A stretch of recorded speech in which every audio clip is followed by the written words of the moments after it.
JJ always does interesting things, and I think he takes a page out of the playbook of some of those great films that I grew up with in the 90s and the 80s that Spielberg did. He's creating these wonderful worlds with magic and mysticism, but also with a love of history. I've been equating this a lot to Indiana Jones and things like that, because you have this very realistic world, but then this added bonus that only JJ can do.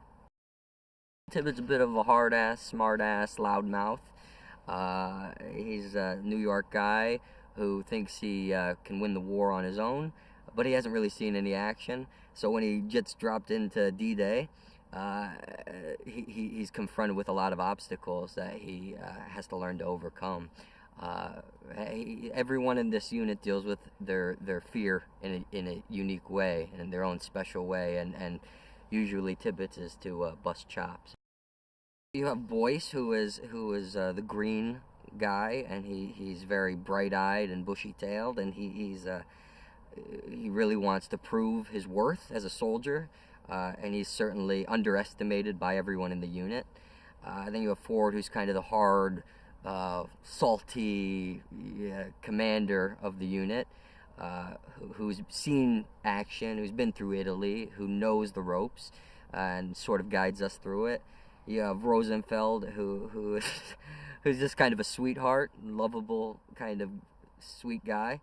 And then you have Chase, who got thrown into this just sort of on a whim. He's a photographer, doesn't know anything about combat.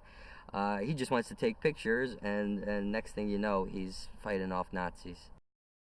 If you're playing a soldier, especially a soldier from World War II, American, British, any Allied soldier, I think it's really important to have an appreciation of what those guys went through.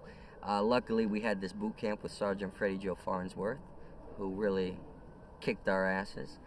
And he put us through a very abridged version of a boot camp, humping along for miles in the heat, not a lot of water, a lot of physical exercise, staying up all night on fire watch, making sure no one snuck up on the camp.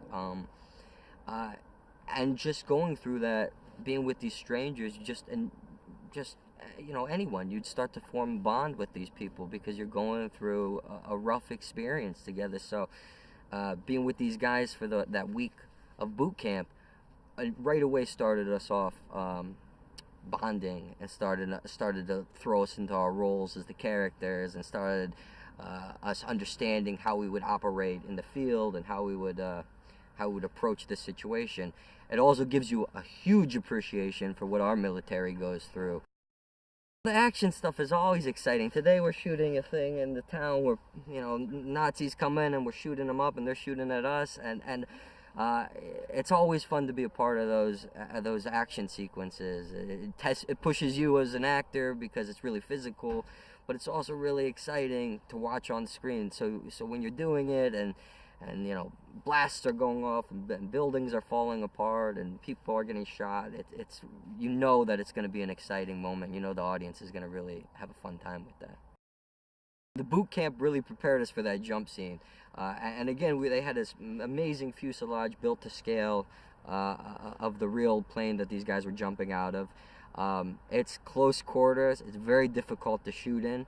It was hot, and it was tough, and thank God we went through the boot camp, because it made it so none of us were being actors who were complaining about it. We all just grit our teeth and got through it. Mark Smith, our writer on this, I think he found a good balance of that. I think he found a lot of humanity in the characters and in the storytelling, and he worked it out in a way that you hopefully you understand these guys, and you have a care for them, but you also understand what they're going through and why they have to do the things they do. He has a good eye for balancing drama and action. First of all, Julius has a great passion for film.